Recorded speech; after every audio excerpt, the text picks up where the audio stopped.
So why the trees are still there is a great question.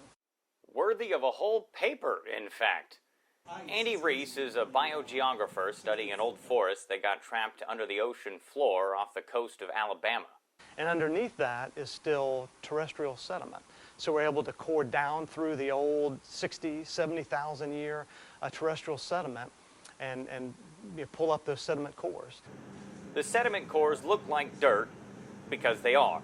This is regular soil, not ocean sediment, that was found under the ocean floor. And it's this regular dirt that is full of useful scientific information for Reese and his team. And what I do as a pollen expert is read the pollen at different layers and try to reconstruct what plants used to be there. The team digs up sediment like this old root-looking thing, puts it under a microscope, and bam, pollen. It's necessary to fit with what's going on right now over the last 100 years that we have measurements for, systematic measurements into a longer context.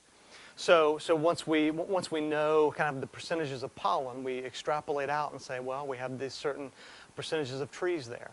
And so what we have been able to discern so far at the underwater forest is that the old cypress swamp 60, 70,000 years ago looked quite similar in terms of composition to a bald cypress tupelo swamp that we see today.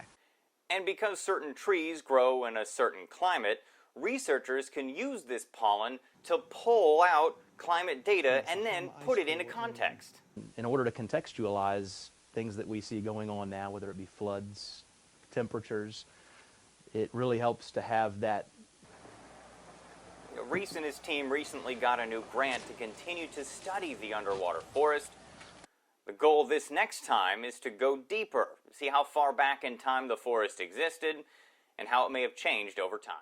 That's the beauty of going back. You don't ever know what you'll find. So we don't know how far back, how long the cypress swamp existed, and if we're looking at just the top part of that sediment, and so the top part of the sediment, the pollen looks a lot like a cypress swamp does today. But as we go back further in time, that could change. So that's that's the beauty of reconstructing anything. It's you never know what you'll find the further back you go. So once you guys get the cores back here this summer, I see you've got them frozen. Not frozen. They're not frozen. Refrigerated. Refrigerated. Right. Okay. Because if you freeze a core,